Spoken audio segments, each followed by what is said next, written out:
வணக்கம். சோலை சாய் சமையல்லேருந்து இந்திரா பேசுகிறேன். இன்றைக்கி வீடியோவில் பொட்டுக்கடலையும் வெள்ளத்தையும் வச்சு ஒரு ஹெல்த்தியான உருண்டை தான் செய்ய போகிறோம். வாங்க எப்படி செய்கிறதுன்னு பார்க்கலாம்.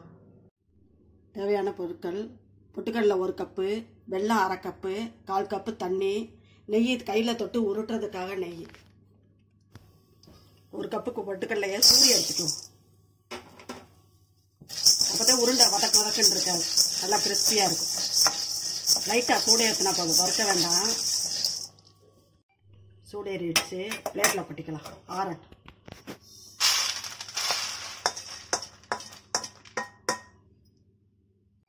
அரை கப்பு வெள்ளத்தை போட்டுக்கலாம். 1/4 கப்பு தண்ணி போட்டுக்கலாம், அதை ஊற்றிக்கலாம்.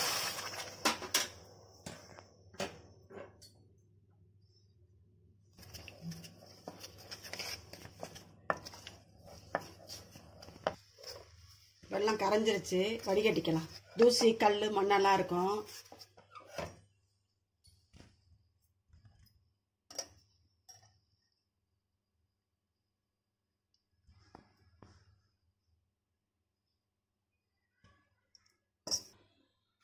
பாருங்க, மணல் கல்லெல்லாம் இருக்கு, அதனாலதான் வடிகட்டுறோம். பாகு காய்ச்சிக்குவோம். நல்லா கொதிக்குது, தண்ணியில் விட்டு பார்ப்போம். கரையில் உருட்டை வருதான்னு பார்ப்போம். ஒரு 2 நிமிஷம் இருக்கட்டும். இன்னும் உருட்டை வரல, இன்னும் கொஞ்சம் நேரம் இருக்கணும்.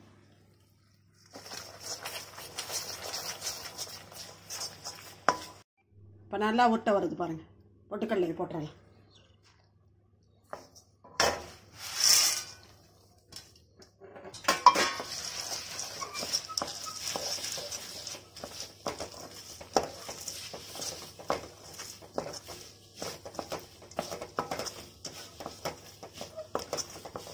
கொஞ்சம் ஆற விட்டு கைக்கு சூடு பொறுக்கும் போதே உருட்டணும். ஸ்டவ் ஆஃப் பண்ணிடுவோம்.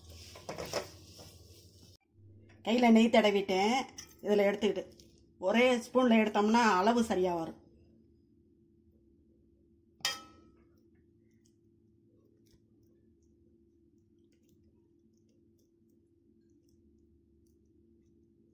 ரொம்ப டைட்டாலாம் உருட்ட வராது, கை சூடு பொறுக்காது. ஆறிடுச்சுனால நீங்கள் ஹீட் பண்ணிக்கிட்டீங்கன்னா நல்லா உருட்டை வரும்.